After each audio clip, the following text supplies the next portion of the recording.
Olá, mulheres, graça e paz, seja bem-vinda ao capítulo de número 18. Faltam apenas 3 capítulos para nós terminarmos esse estudo do Evangelho de João. Eu tenho certeza que você tem sido abençoada, porque cada vez que nós nos dedicamos a tirar um tempo, um momento para buscar o Senhor na palavra, através das Escrituras, o nosso espírito, a nossa alma, ela é alimentada pelo poder da revelação que tem na palavra de Deus. Então, eu quero convidar você, aí mais uma vez, a pegar a sua Bíblia, o seu caderno, uma caneta para você fazer suas anotações, ok? E não se esqueça de ler o capítulo completo. É muito importante que você leia o capítulo completo, ok? Vamos orar então? Senhor, muito obrigada. Te agradeço porque até aqui o Senhor tem nos ajudado. Sei que talvez essa mulher que agora está me ouvindo enfrentou muitos desafios, começou, parou, voltou, mas ela não desistiu. E eu sei que o Senhor está honrando a determinação e a fé da tua filha. Que o Senhor possa abençoar cada uma delas, que elas venham ter sempre esse desejo no coração e que esse seja o primeiro de muitos, ou talvez, se não é o primeiro, que ela possa continuar sempre nesse caminho de meditação da palavra e dedicação nas Escrituras. Assim nós oramos, apresentamos este momento em tuas mãos, em nome de Jesus. Então vamos aqui logo no início, onde vai dizer que Jesus, esse capítulo, antes de nós começarmos, ele vai dizer sobre a prisão de Jesus. É um capítulo que tem bastante aí situações, começam a afunilar, no ministério de Jesus. Ali onde ele já começa a ser preso, o julgamento, Pedro vai negá-lo. Então, muitas coisas acontecem aqui nesse capítulo 18. E nós vamos dar uma pincelada, vamos tentar ver bastante cuidado esses detalhes tão importantes na história de Jesus. Aqui no versículo 1 e 2 vai falar sobre o ribeiro de Cedron, ou Vale do Cedron. Bom, isso daí na verdade era um pequeno córrego entre Jerusalém e o Monte das Oliveiras, tá bom? Na verdade se trata de um pequeno rio, ok? Só para você entender, era um lugar que Jesus costumava sempre ir ali orar, tá joia? Vamos aqui ao versículo 4 e 5. Nós já temos falado isso desde o início do estudo. O Evangelho de João ele vai narrar com bastante clareza todo o ministério de Jesus. E Jesus, desde o princípio, ele sabia por tudo que ele iria passar. Então aqui, na verdade, não era uma novidade para Jesus. Ele sabia que ia ser preso e se ele quisesse, na verdade, ele poderia sim ter fugido, como ele já fez, Nós estudamos em vários momentos ali em discussões com os fariseus, em alguns momentos que ele desapareceu, ele poderia sim, mais uma vez, ter desaparecido dali, mas ele não fez. Ele, mais uma vez, se submeteu voluntariamente.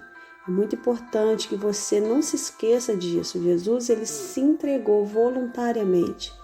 Nesse primeiro momento, onde ali os soldados chegam, onde ele estava orando para prendê-lo, ele poderia com muita facilidade ter desaparecido, mas ele se submeteu voluntariamente a essa missão que Deus havia designado a ele desde o princípio. Aqui o versículo de número 6, ele é muito tremendo, ele é muito forte. Nós vemos aqui a manifestação do poder de Jesus. Aqui fica bem claro que realmente ele não fugiu porque ele não quis. Se é que restava ainda alguma dúvida aí para você, aqui fica bem claro porque que nós vemos a manifestação do poder dele.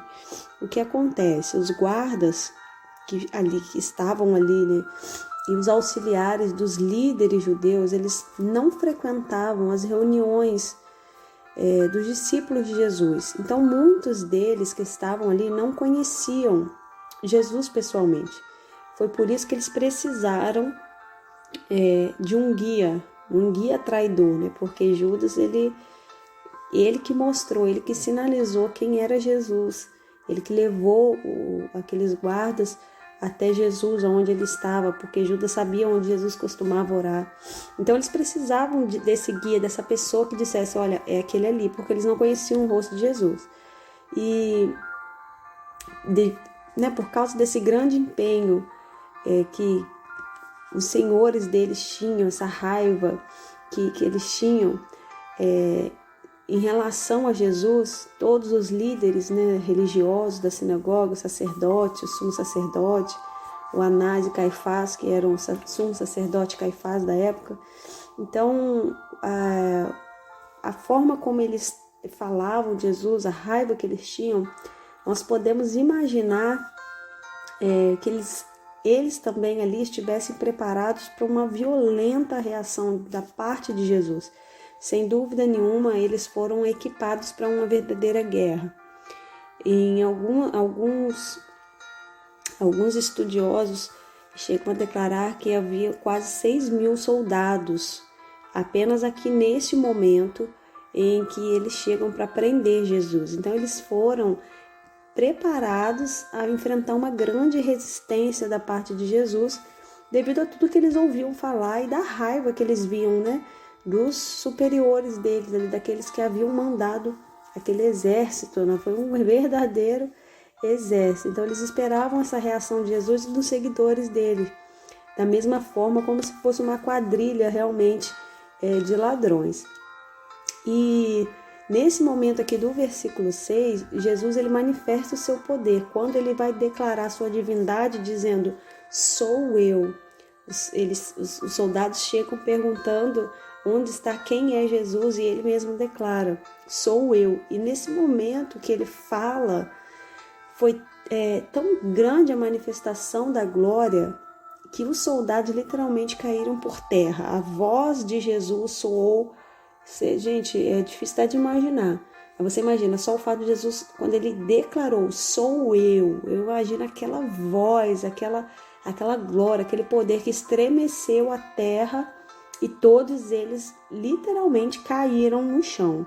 Então aqui nós vemos realmente o poder de Jesus sendo manifesto mais uma vez. Aqui nos versículos 10 e 11 nós vemos a diferença de Pedro e Jesus, porque quando Pedro ali ele ataca o guarda, que era Malco, que era um guarda, né, um segurança, vamos dizer assim, do sumo sacerdote, Pedro ele colocou assim em prática a sua própria vontade, ao contrário de Jesus, que se submeteu voluntariamente à vontade de Deus. Então Pedro ele não pensou duas vezes, ele imediatamente ele reagiu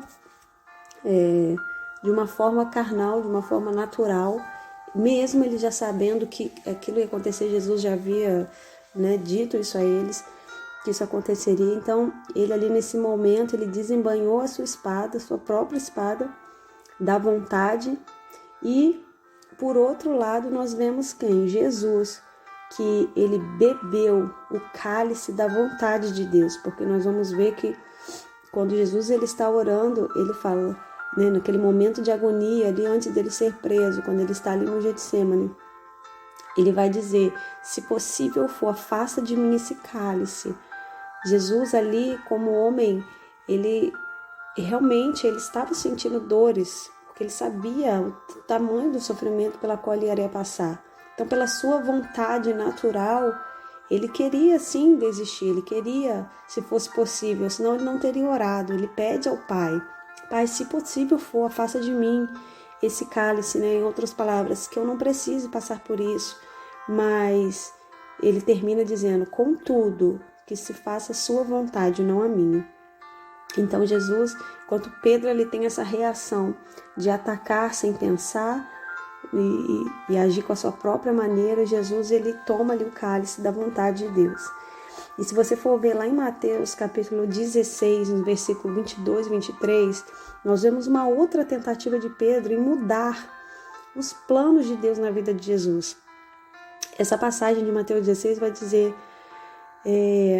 quando Jesus está falando sobre a sua morte, e Pedro, ele vai ali e fala, não, mestre, de jeito nenhum, isso não vai acontecer com o Senhor. E ali, então, Jesus vira para ele, um versículo muito conhecido também, e diz, aparta de mim, Satanás. Então, Pedro, ele queria mudar com as suas próprias formas, do seu próprio jeito, ali os planos de Deus na vida de Jesus, mas Jesus jamais permitiria que qualquer pessoa, né, intervisse e mudasse os planos de Deus para a vida dele. E Jesus, nesse momento que nós estamos aqui agora no Getsemane, ele usando de misericórdia, né? Que ele faz? Ele pega e restaura a orelha do servo do sumo sacerdote que Pedro havia cortado. Então, assim, frequentemente, Jesus ele faz o mesmo na nossa vida quando nós agimos precipitadamente. Eu não sei você, mas comigo já aconteceu em alguns momentos, tomar alguma atitude precipitada, falar algo precipitadamente, e ali nós precisamos de uma restauração de Deus para consertar literalmente a burrada, não é? Que nós acabamos fazendo. Às vezes a gente enfia os pés pelas mãos, a gente não sabe esperar o tempo certo.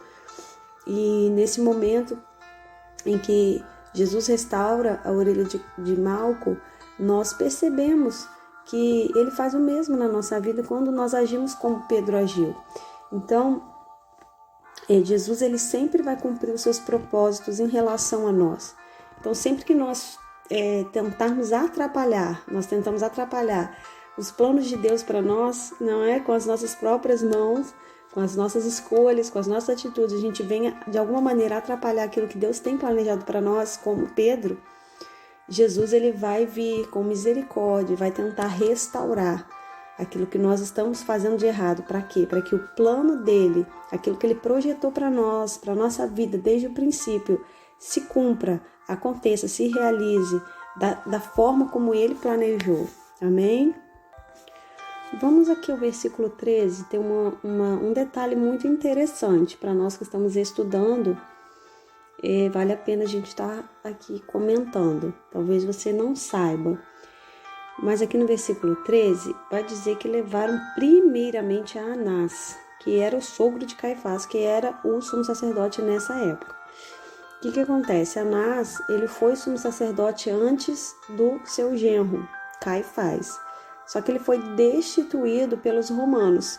Então, quem assumiu foi o genro dele, Caifás, que foi indicado para a posição e serviu durante os anos de 18 ao 37 depois de Cristo. Ele ficou muito tempo. Mas, segundo a lei judaica, essa função de sumo sacerdócio, ela era vitalícia, ou seja, ela durava a vida toda. Até que ele morresse, aí passaria para o seu filho, para o descendente. Era dessa forma, segundo a lei judaica. Então, por isso que os judeus ainda eles consideravam Anás o sumo sacerdote. Aí, então, eles pegam e levam Jesus primeiro para Anás. Aí, logo depois, Caifás se envolve no caso, uma vez que ele era autoridade para cumprir o que ele próprio estava planejando, como nós vemos aqui no versículo 14, logo em seguida.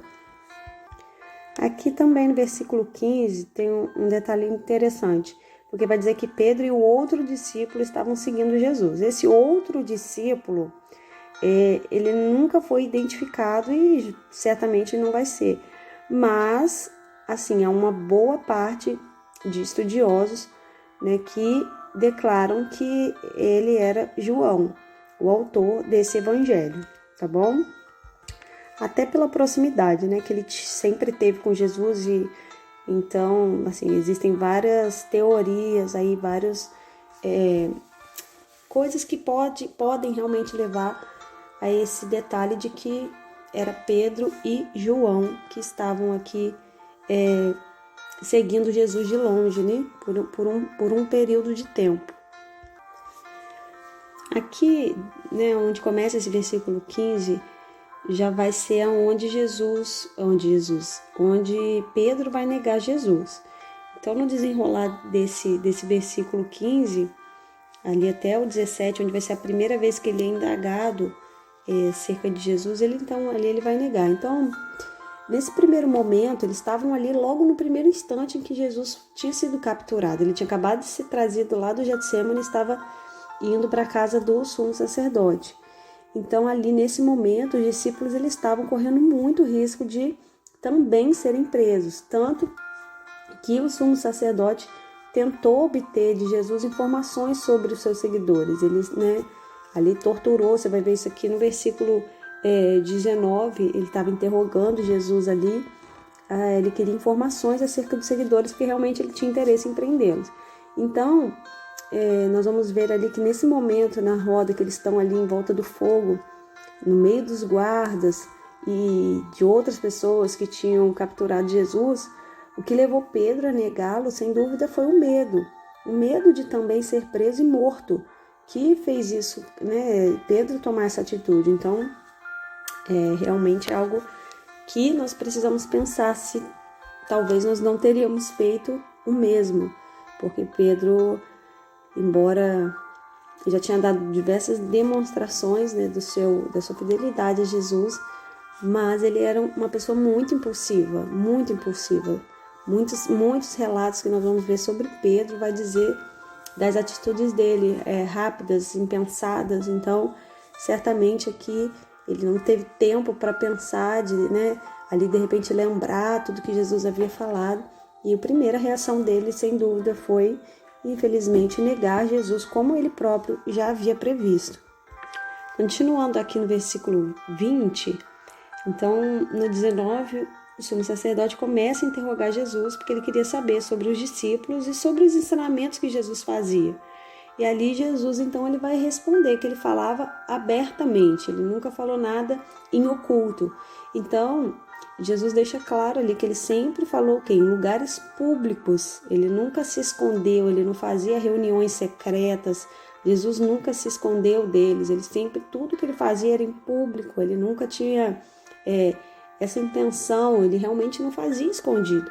Então, ele não jamais escondeu o seu propósito, Então, por isso que o sumo sacerdote ele fica questionando ele, porque de fato ele queria descobrir, queria que Jesus dissesse alguma coisa que o agradasse, ele queria ouvir o que ele queria ouvir, Ele queria que Jesus dissesse exatamente o que ele queria ouvir, mas Jesus até aí, ele se mantém, ele fala, não, eu nunca fiz nada escondido, eu nunca escondi o meu propósito.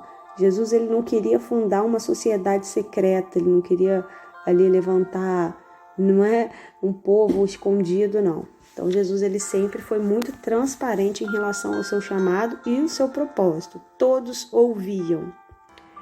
Bom, vamos lá no 26 e 27, onde ali finalmente Pedro vai negar Jesus mais 2 vezes e vai se cumprir então a previsão, como Jesus havia previsto.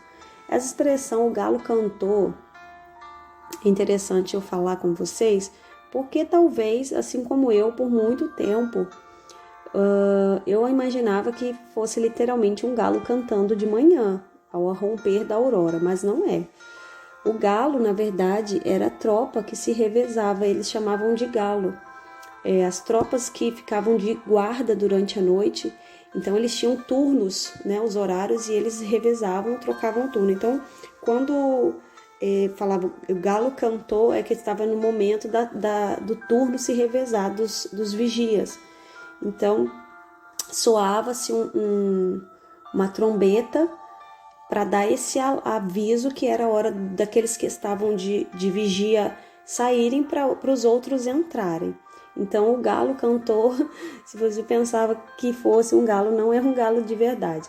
Era um anúncio, uma buzina, um toque, algo que eles identificavam ali, um som que tocava para que eles trocassem de posto, ok?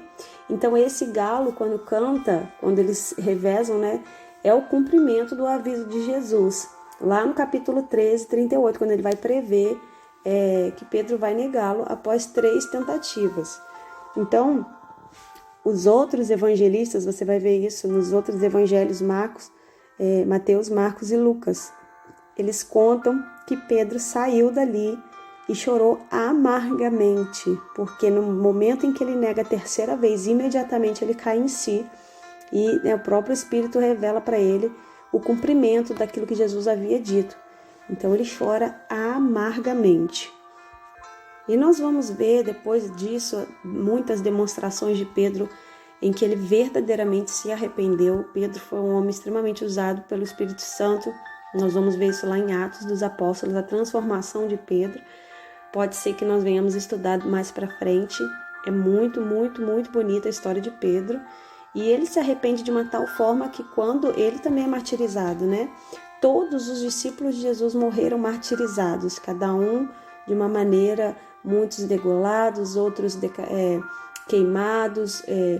Então, assim, maneiras terríveis. E Pedro foi condenado à morte por crucificação, como Jesus. Só que ele tinha tanto arrependimento pelo que ele tinha feito, ele tinha se arrependido tão verdadeiramente, e ele amava tanto Jesus que ele disse que ele não era digno de morrer como o mestre dele. Então ele pede ali que crucifiquem ele de cabeça para baixo, para você ver o arrependimento verdadeiro que Pedro passou após essa experiência de negar Jesus 3 vezes.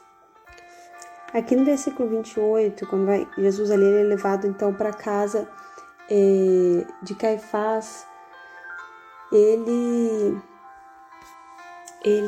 vai falar sobre a descontaminação cerimonial. Esse descontaminar-se, o que acontece? Eles tinham essa purificação cerimonial que visava o quê? Era se descontaminar do contato com os não-judeus. Os judeus, segundo as regras, eles ficariam impuros se eles entrassem na casa de um não-judeu. Então, o que está acontecendo aqui? É impossível não perceber a ironia entre essa enorme impureza, né, que eles cometiam e a observância da lei, que garantia que eles ficassem puros para a Páscoa a ser celebrada naquela noite. Essa era uma noite que seria celebrada a Páscoa. Então, eles estão ali em um ato de descontaminação cerimonial, porque eles haviam estado na presença de outras pessoas que não faziam parte do povo judeu. Então, eles precisavam fazer essa descontaminação antes dessa cerimônia, que seria a cerimônia da Páscoa. Então, é muito interessante, né? Porque eles estavam ali fazendo algo tão terrível e eles, ao mesmo tempo, se preocupavam tanto em cumprir leis, esse cumprimento da lei, e ali estando com Jesus, prestes a enviá-lo à morte. Então, é algo assim que realmente cruel, né? Isso mostra o quanto eles eram religiosos e eles estavam ali preocupados com essa descontaminação e com Jesus ali prestes a mandá-lo para a morte. É algo assim, sem explicação, realmente, a atitude desses homens.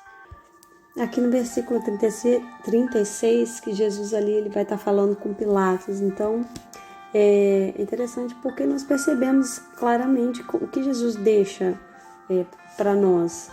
Ali naquele momento também, o que ele queria deixar claro, que ele é rei, mas ele não era um rei terreno, um rei material, um rei político.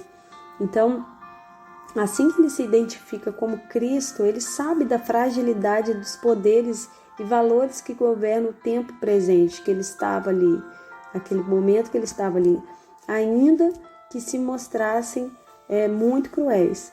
Então, como Jesus ele tinha esse coração, ele tem, né, na verdade, esse coração voltado para o reino de Deus, poderemos enfrentar o desprezo do mundo ou as adversidades que se apresentam. Mas Jesus ele vai deixar sempre muito claro que ele é o rei dos reis, ele é o Senhor dos senhores, mas o reino dele não é terreno. E da mesma forma, isso reflete na nossa vida, que nós sabemos que a nossa pátria ela não é aqui, a nossa pátria ela é celestial. O que o Senhor preparou para nós está no céu, está no reino do céu, está na eternidade junto com Ele. Amém? Aqui no versículo 39 a gente chega ali num desfecho muito também interessante e cruel, porque Era um costume dos judeus, toda Páscoa, eles libertarem um prisioneiro. E Pilatos ali, ele ficou com muita expectativa com essa possibilidade, né, de soltar um prisioneiro durante a Páscoa. E ao libertar Jesus, ele, na verdade, arrumaria um problema com os líderes religiosos que eram todos mancomunados, vamos dizer assim, com ele. Então, apesar de ser um costume, em vez dele, ele podia ali, Pilatos, ter declarado Jesus inocente, mas ele queria evitar insultar os líderes judeus, que para eles Jesus já era culpado. Então ele não queria ficar mal com os líderes, não é? E não queria ficar mal com o povo. Aí ele joga a responsabilidade para quem? Para o povo, onde nós chegamos aqui no versículo 40.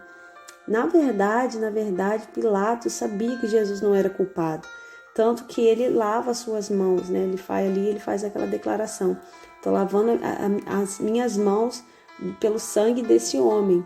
Ele lava as mãos deles, porque ele sabia que ele estava cometendo ali algo injusto. Ele sabia que Jesus não era culpado do que ele estava sendo condenado, né? Culpado. Então ali, quando ele joga essa responsabilidade para o povo, o mesmo povo, olha isso, que há 7 dias antes, quando Jesus está lá na entrada triunfal, que nós estudamos no capítulo de número, acho que 14, deixa eu voltar aqui, lá no capítulo 12, no versículo 11, versículo 12, capítulo 12, versículo 12. Então a mesma multidão que estava celebrando a entrada de Jesus em Jerusalém 7 dias antes, tá bom? Isso aconteceu 7 dias antes, dizendo: Hosana, Hosana, bendito é o que vem em nome do Senhor.